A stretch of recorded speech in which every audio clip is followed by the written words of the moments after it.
Student, आज हम लोग कॉम्बिनेशन ऑफ मिरर पढ़ेंगे।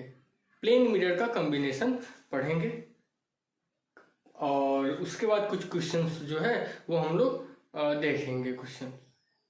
ठीक है, आज का टॉपिक मतलब आज बहुत कम ही बचा हुआ है। प्लेन मिरर आज समाप्त होने वाला है और आप लोगों का टेस्ट जो है प्लेन मिरर का संडे के दिन होगा। उसकी तैयारी आप लोग अच्छे से कर लीजिए, है ना। जितना पढ़ाए हैं उसी में से क्वेश्चन पूछा जाएगा। ऑब्जेक्टिव होगा क्वेश्चन, 4 ऑप्शन मिलेंगे, कोई एक ऑप्शन जो है वो सही होगा। ठीक है, आज हम लोग पढ़ेंगे कि जब दो प्लेन मिरर को एक दूसरे के साथ किसी एंगल पर झुकाया जाता है तो किसी एक ऑब्जेक्ट का वो कितना इमेज बनाएगा। ठीक है, वो कितना इमेज बनाएगा। उसके बाद फिर देखेंगे कि एक प्लेन मिरर दूसरे प्लेन मिरर पे किसी एंगल पर झुका हुआ है तो रे जब एक सरफेस पे टकराता है और उसके बाद दूसरे सरफेस पे टकराता है तो उसका बिहेवियर क्या होगा, है ना। वो किस तरीके से इंसिडेंट करता है और रिफ्लेक्टेड होने के बाद रिफ्लेक्टेड रे किस तरीके से जाता है, इन सब पॉइंट्स के बारे में हम लोग डिस्कस करेंगे। ठीक है, और उसके बाद क्वेश्चंस जो है वो हम लोग 1-2 क्वेश्चन जो भी हो सकता है वो बनाएंगे। ठीक है, तो स्टार्ट करते हैं हम लोग। देखिए,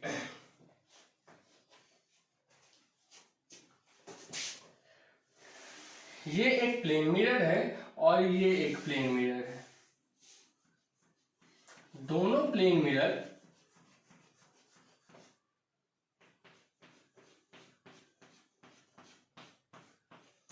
एक दूसरे पर झुका हुआ है और दोनों के बीच एंगल कितना बन रहा है, थीटा। अब यहां पर हम कोई ऑब्जेक्ट को रखते हैं, ये हो गया।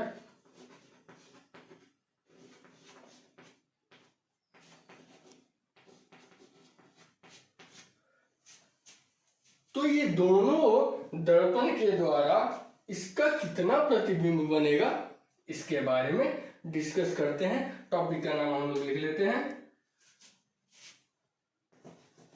नंबर ऑफ इमेज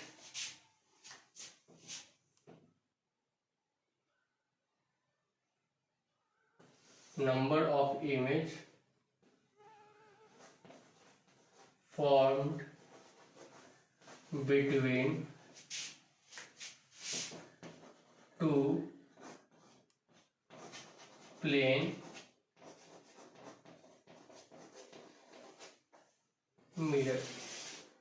दो समतल दर्पणों के बीच कितना प्रतिबिंब बन रहा है वो निकालते हैं। तो देखिए, नंबर ऑफ इमेज निकालने के लिए सबसे पहला कंडीशन क्या होगा कि हम लोग 360 मान लेते हैं कि let number of image is equal to n। Number of image कितना है, n है। तो हम लोग जब नंबर ऑफ इमेज निकालेंगे तो n निकालने के लिए हम लोग सबसे पहला काम क्या करेंगे, 360 अपॉन थीटा का वैल्यू निकालेंगे। थीटा 360 पूरा का मतलब यहां से कितना एंगल हो गया जी, ये 360 हो गया। और थीटा क्या हो जाएगा, दोनों मिरर के बीच का एंगल। ठीक है, फर्स्टली हम लोग क्या करेंगे, फाइंड करेंगे let x is equal to 360 by theta. यहां पे here theta is equal to angle between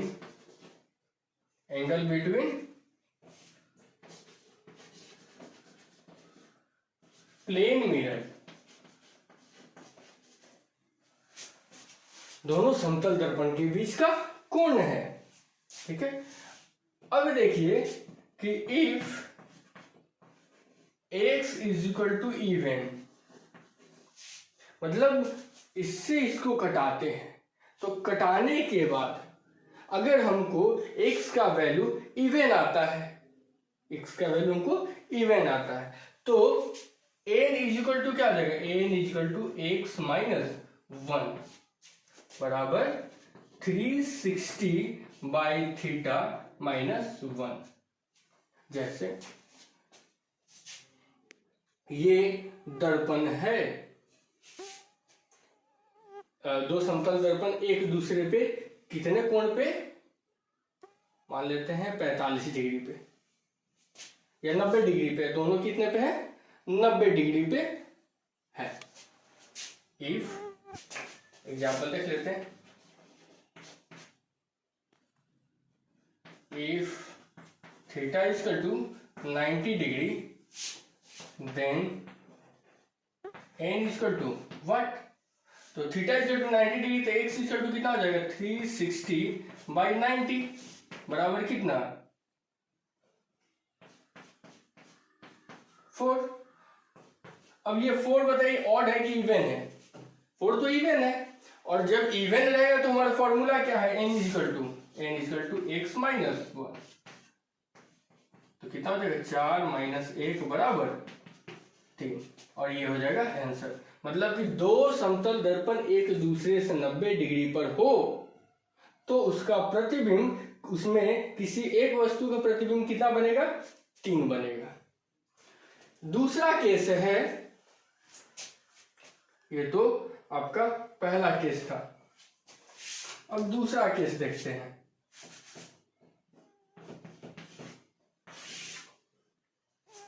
if n is equal to odd, sorry x is equal to odd, x odd होता है, तो जब ऑड होगा तो इसका दो केस बनेगा, एक ऑड होने के बावजूद वो सिमेट्रिक है।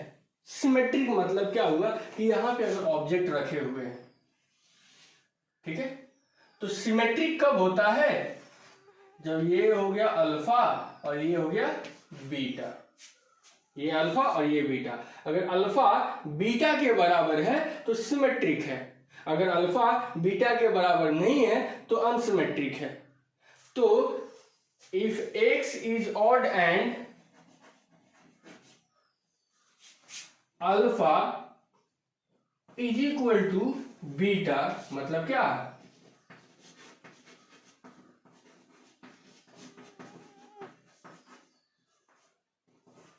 ऑब्जेक्ट को सिमेट्रिकली प्लेस किया गया है, तो उस केस में n इज इक्वल टू क्या हो जाता है, x माइनस 1 हो जाता है बराबर 360 बाई थीटा माइनस 1, ठीक है।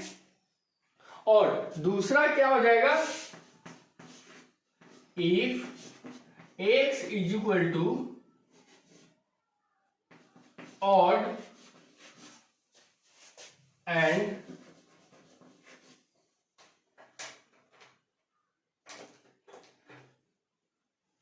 alpha does not equal to beta, मतलब कि अनसिमेट्रिक,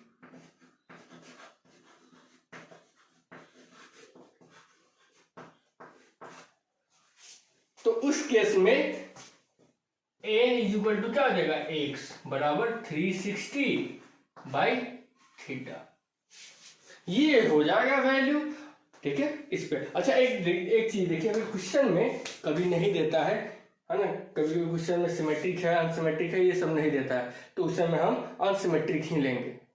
जब भी क्वेश्चन में इन दोनों का चर्चा नहीं दिया रहेगा तो हम लोग क्या लेंगे, अनसिमेट्रिक, सिमेट्रिक नहीं लेंगे। सिमेट्रिक कब लेंगे, जब क्वेश्चन में दिया रहेगा कि हाँ ऑब्जेक्ट को सिमेट्रिकली प्लेस किया गया है, तभी लेंगे, अदरवाइज नहीं लेंगे, ठीक है। इसको नोट कीजिए। देखिए अब किसी वस्तु को अगर हम लोग एक वस्तु बोल रहे हैं, अगर किसी प्लेन मिरर को, दो प्लेन मिरर लेते हैं हम लोग ऐसे,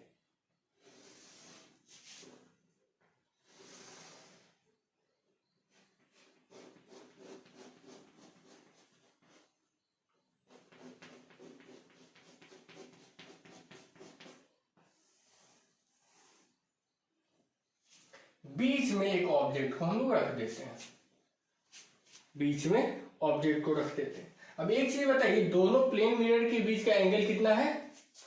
थीटा इज इक्वल टू, दोनों एक दूसरे के समांतर हैं, तो इसका वैल्यू कितना हो जाएगा? 0 डिग्री। इसका वैल्यू कितना हो जाएगा? 0 डिग्री।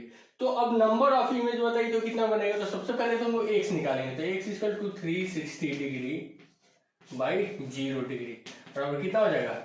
इन्फिनिटी। अब बताइए कि एक्स -1 करेंगे या एक्स ही रहने देंगे? अगर एक्स -1 भी करते हैं तो इन्फिनिटी में से एक घटा भी लेंगे तो इन्फिनिटी ही रहेगा।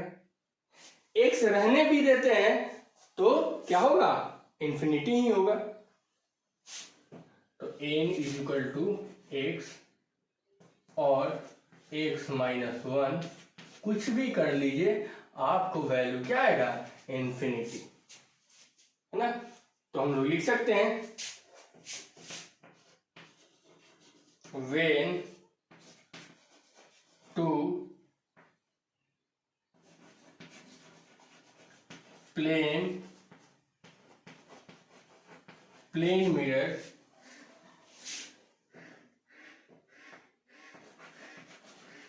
placed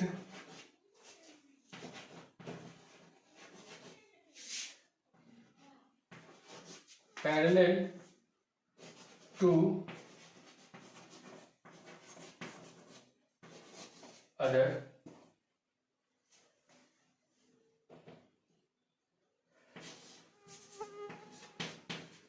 infinite number of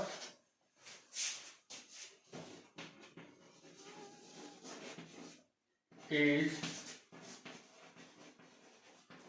formed। चलिए आप लोगों के लिए एक क्वेश्चन देते हैं, आप लोग बनाइएगा, बना के कमेंट में आंसर इसका लिखिएगा, ठीक है? देखते हैं आप लोगों का मैथमेटिक्स पे छुट्टी में ध्यान है या मैथमेटिक्स गायब कर दिए आप लोग। क्वेश्चन यहाँ पे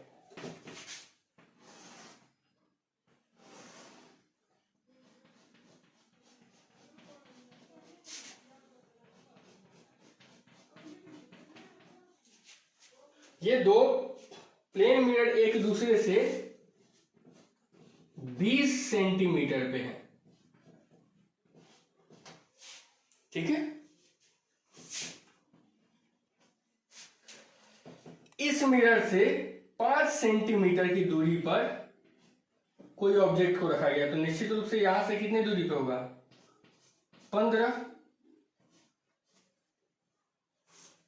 तो अब एक चीज बताइए,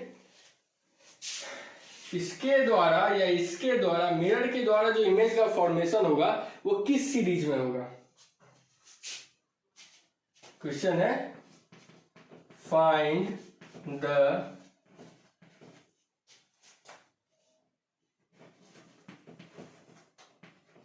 सीरीज AP GP HP, ठीक है? या आपका इनफाइनाइट सीरीज में से कोई भी LN2 सीरीज, जो भी सीरीज हो, है ना, आप लोगों को बताना है। चलिए इसका कुछ आप लोगों को ये बता देते हैं। जैसे यहाँ 15 सेंटीमीटर है, ये है क्या? 15 सेंटीमीटर, तो यहां से कितने सेंटीमीटर पे इमेज बनेगा? 15, ठीक है? इससे कितने दूरी पे बनेगा? ये 5 पे। अब ये 5 वाला इसके लिए फिर क्या होगा? ऑब्जेक्ट, ये इमेज जो इसके लिए क्या होगा? ऑब्जेक्ट का काम करेगा। तो ऑब्जेक्ट का काम करेगा तो ये कितने पे है? 25। तो 15 के बाद 25।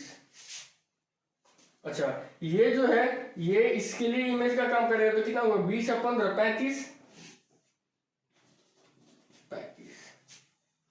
फिर ये 35 इसके लिए क्या करेगा? ऑब्जेक्ट का काम करेगा, तो 20 और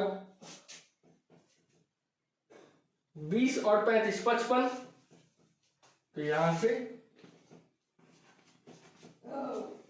15 25 55 आगे बढ़ते जाएगा, है ना? इसी तरह 5 35, फिर यहां पे देखिए तो ये जो 55 होगा, 55 और 20 75।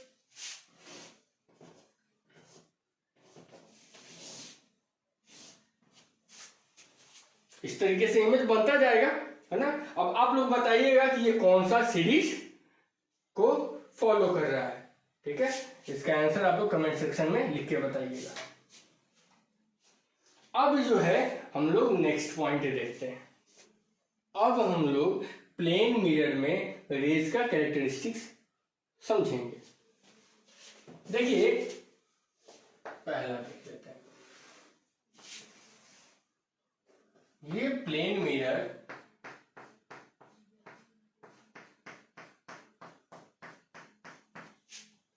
एक दूसरे से अगर 60 डिग्री पे झुका हुआ रहेगा तो एक सतह के समांतर आता हुआ प्रकाश की किरण दर्पण से टकराने के बाद दोनों सतह से, है ना, मतलब क्रमबद्ध परावर्तन के बाद दूसरे सतह के पैरेलल चला जाता है।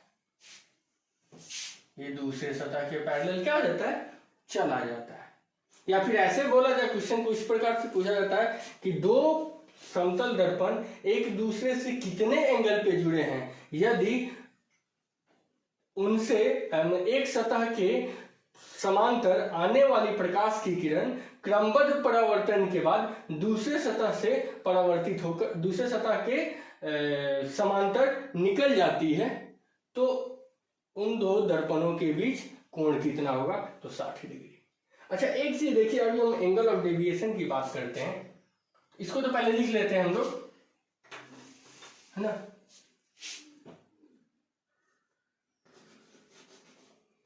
When rays coming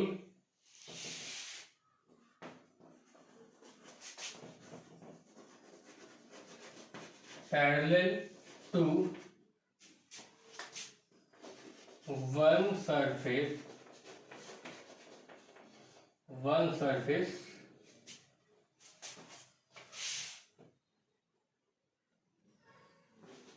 after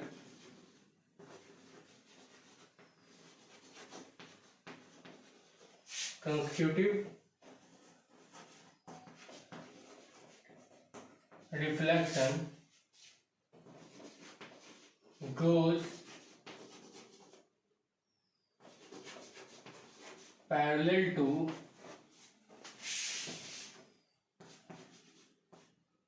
other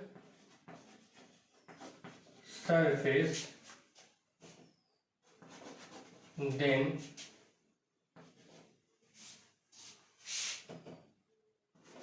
the angle between mirrors are 60 degree, ठीक है। अब एक चीज देखिए, आपतित किरण इधर है, परावर्तित किरण इधर है। ये थीटा अगर रहेगा तो ये कितना आ जाएगा, 2 थीटा। देखिए ऐसे, इसको ऐसे समझिए,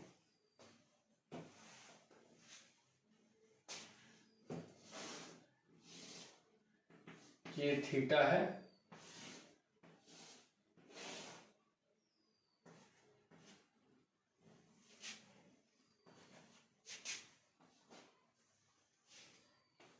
आपतित किरण इसका कितना है, किस तरफ है, इस तरफ है, और परावर्तित किरण देखिए तो इस तरफ है।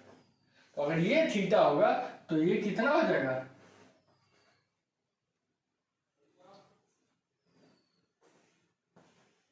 2 थीटा। डेविएट कितना कर रहा है, इसके एक्चुअल पाथ तो इधर है लेकिन जा रहा है किधर, इधर, तो ये क्या हो जाएगा, डेविएशन इसका, विचलन कोण। तो इस विचलन कोण का मान कितना होगा, तब देखिए तो इस पॉइंट पे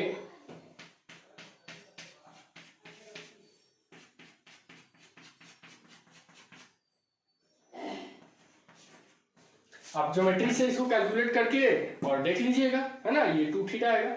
अब देखिए कि अगर ये 2 थीटा, तो यहाँ पे सेंटर पे कितना एंगल बनता है, 360। तो तो हम लोग डेविएशन अगर निकालेंगे, विचलन कोण का मान निकालेंगे, तो 360 में से इस 2 थीटा को निकाल देंगे तो हमारा ये डेल्टा बच जाएगा। तो हम लोग लिख सकते हैं delta angle of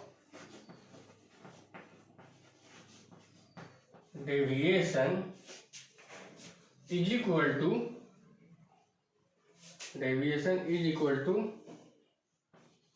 360 degree minus 2 theta. 360 degree minus 2 theta हो जाएगा, अर्थात 2 पाई माइनस 2 थीटा।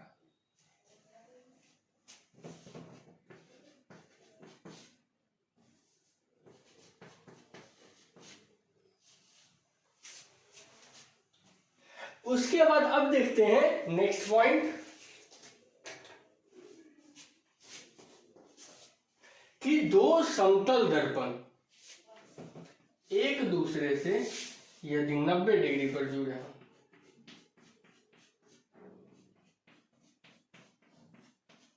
तो इनमें क्या होता है कि अगर एक सतह पर कोई प्रकाश की किरण आती है ऐसे दर्पण से टकराने के बाद पुनः उसी रेखा के समांतर निकल जाती है।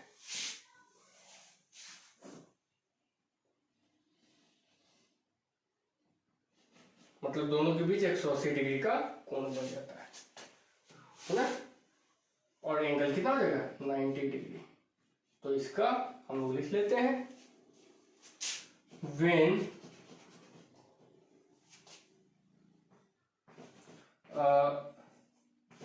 rays coming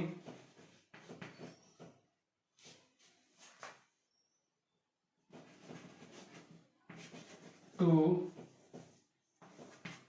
the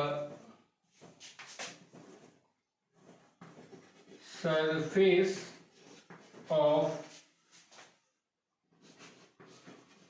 plane mirror after consecutive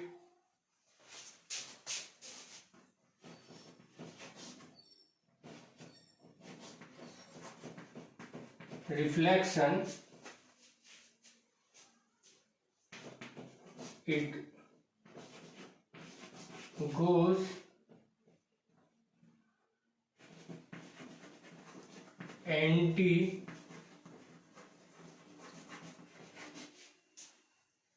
anti-parallel to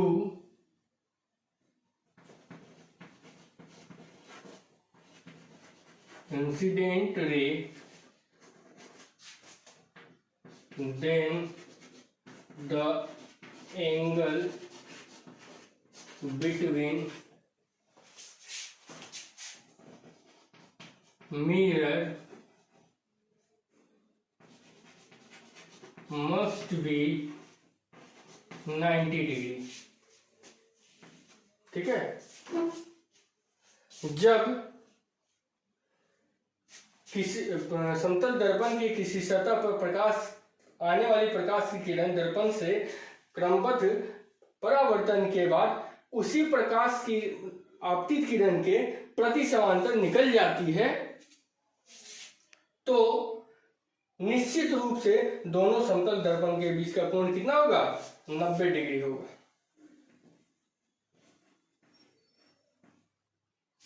ठीक है, उसके बाद क्या होता है कि अगर यहां पे देखिए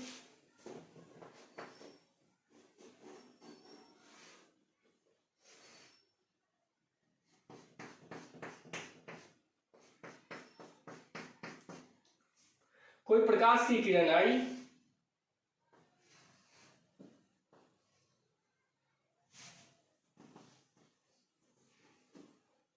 और टकराने के बाद पुनः उसी पथ पर लौट जाए तो निश्चित रूप से इसके बीच का एंगल कितना होगा, इसके बीच का एंगल 30 डिग्री होगा। मतलब 30 डिग्री पर जब कोई समतल दर्पण जो है वो झुका हुआ रहता है, तो प्रकाश की किरण जो है,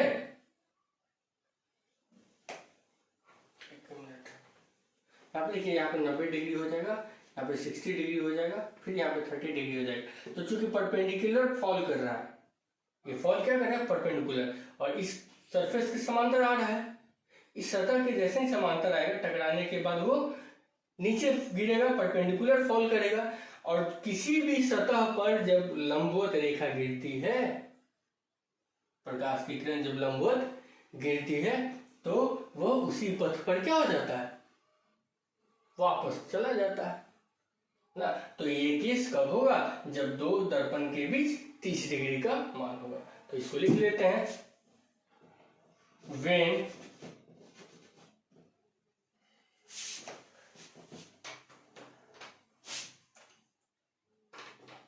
when the incident ray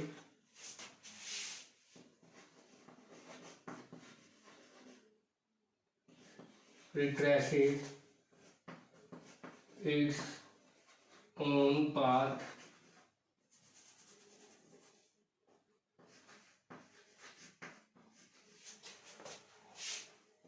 after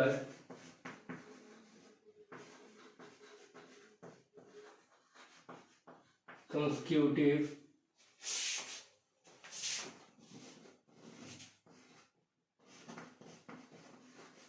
reflection, then angle between mirror is 30 degree. तो सबका हिंदी लिख लेते हैं। जब एक सतह के समांतर आने वाली प्रकाश की किरण दर्पण से क्रमबद्ध परावर्तन के बाद दूसरे सतह के समांतर निकल जाती है, तो दोनों दर्पणों के बीच निश्चित रूप से कोण 60 डिग्री का होता है। उसके बाद जब दर्पण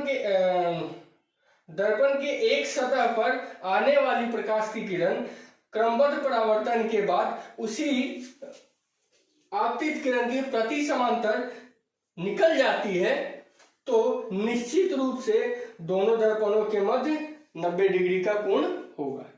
तीसरा है कि जब आपतित किरण क्रमबद्ध परावर्तन के बाद अपने पथ पर वापस लौट जाए, तो निश्चित रूप से दोनों दर्पणों के बीच कोण 30 डिग्री का होगा।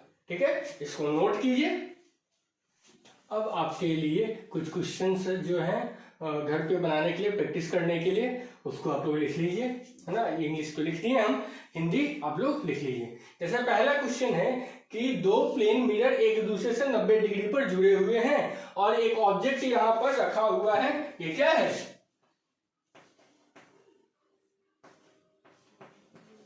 ऑब्जेक्ट है जिसका पोजीशन दिया हुआ है कोऑर्डिनेट में ए बी। तो ए क्या होता है, एक्स कोऑर्डिनेट, बी क्या होता है, वाई कोऑर्डिनेट। अगर इसको वेक्टर के फॉर्म में लिखेंगे तो क्या हो जाएगा, ए आई प्लस बी जे, क्योंकि दोनों पॉजिटिव है। तो वही बोल रहा है कि coordinate of object is given, वस्तु का कोऑर्डिनेट निर्देशांक दिया गया है। तो जितना भी इसमें दो मिरर एक दूसरे से 90 डिग्री पर जुड़े होते हैं, तो इमेज कितना बनता है, 3। हम लोग देखे हुए हैं, इसके पहले ही देखे थे क्वेश्चन में। तो 3 जो इमेज बनेगा वो किधर किधर बनेगा, उसका जो है पॉसिबल पोजीशन वेक्टर लिखना है। जैसे एक हो गया इधर, तो जितना दूरी पे है इससे उतना दूरी पे बनेगा, एक इससे जितना दूरी पे उतना दूरी पे, और एक इधर जितना दूरी पे उतना दूरी पे। तो इसको हम लोगों को बनाना है। ठीक है, बना के और कमेंट सेक्शन में आप आंसर दीजिएगा, उसके बाद फिर बाद में हम बताएंगे इसका बना के। दूसरा क्वेश्चन है कि एक ऐसा है, दो मिरर ए एंगल पे, दोनों के बीच का एंगल कितना है, ए है और जो रे है ऐसे दोनों एक दूसरे के पैरेलल गिर रहा है और गिरने के बाद ऐसे निकल जा रहा है। तो पूछ रहा है कि दोनों परावर्तित किरण जो है, जैसे इसको पीछे लेके आएंगे तो ये ऐसे आएगा, तो दोनों परावर्तित किरणों के बीच में एंगल कितना बन रहा है ये निकालना है, इसका मान कितना होगा ये निकालना है। तीसरा क्वेश्चन है कि दो समांतर प्लेन मिरर है, मतलब समतल दर्पण है, एक दूसरे से कितने दूरी पे है, 20 सेंटीमीटर पे है। प्रत्येक समतल दर्पण की लंबाई कितनी है, 1.6 मीटर। एकदम कोने पे, निचले दर्पण के एकदम कोने पे 30 डिग्री पर वर्टिकल से, है ना, वर्टिकल से 30 डिग्री पर कोई प्रकाश की किरण आपतित होती है, टकराने के बाद फिर ऊपर की ओर जाती है। तो सबका एंगल दिया हुआ है। अब ये पूछ रहा है कि कितनी बार रिफ्लेक्शन होगा जब ये पार करेगा, 1, 2, उसी तरह 3, 4, 5, इस तरीके से 1.6 मीटर पार करने में कितना दूरी ये तय करेगा। तो हम लोग सबसे पहले क्या कर देंगे, इतना दूरी निकाल लेंगे। इतना दूरी जब निकाल लेंगे तो उसके बाद फिर ये फिर इसी तरीके से ना सड़क करते जाएगा। तो इतना दूरी निकालेंगे, कैसे निकालेंगे, थीटा को पता है, ये पता है, बी पता है, आप पी निकाल लेंगे tan थीटा से, p/b, और जब p का वैल्यू निकल जाएगा तो टोटल 1.6 में भाग दे देंगे L0 से, और जितना आएगा उसमें 1 जोड़ देंगे तो हमको मिल जाएगा। अगला क्वेश्चन है, एक समतल दर्पण, a plane mirror is placed along positive X axis facing along positive Y axis. जैसे ये हो गया आपका, ये एक्स एक्सिस है, यहां पे कोई दर्पण रख दिया गया, तो इसका ये फेस किधर, रिफ्लेक्टिंग सरफेस किधर है, वाई एक्सिस की तरफ है, पॉजिटिव वाई एक्सिस की तरफ। तो क्वेश्चन है कि एक समतल दर्पण को धनात्मक एक्स एक्सिस पर रखा गया है जो कि धनात्मक वाई एक्सिस को फेस कर रहा है। अगर ऑब्जेक्ट, मतलब कि जहां पे भी रखा गया है, हाँ, तो ऑब्जेक्ट का इक्वेशन x बराबर y है, तो प्रतिबिंब का इक्वेशन आपको लिखना है, लीनियर इक्वेशन जो प्रतिबिंब का होगा उसको आपको लिखना है। अगला क्वेश्चन है, एट व्हाट, ये तो सारा मैथमेटिक्स से जुड़ा हुआ है ना। आप डायग्राम बनाइएगा, है ना, जैसे ये हो गया x बराबर y, तो जितना x होगा उतना y होगा, और यहां से फिर इक्वेशन हम लोगों को मिल गया। तो प्रतिबिंब का निर्माण जो होगा उस स्थिति में, एक ही ऑब्जेक्ट है ना, मैं सॉरी एक ही मिरर है, और उस स्थिति में आप लोग बनाइएगा, उस स्थिति में फिर प्रतिबिंब का निर्माण हम लोग दिखाएंगे।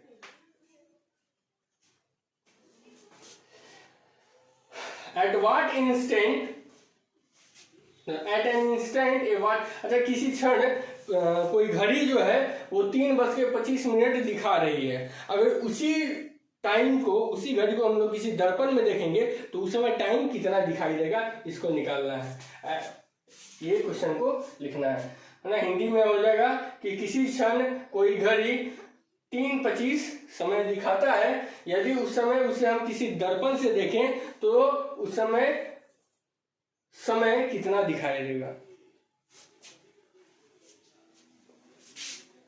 A plane mirror is placed in YZ plane। देखिए किसी YZ प्लेन में एक समतल दर्पण को, जैसे अभी ये क्या है, X, Y और Z, मतलब समतल दर्पण को हम लोग ऐसे रख दिए, है ना, और कोई वस्तु जो है इस समतल दर्पण के पास कितने स्पीड से आ रहा है, 3i + 4j मीटर पर सेकेंड के स्पीड से आ रहा है, मीटर प्रति सेकेंड, है ना, जो कि दर्पण के रिस्पेक्ट में है।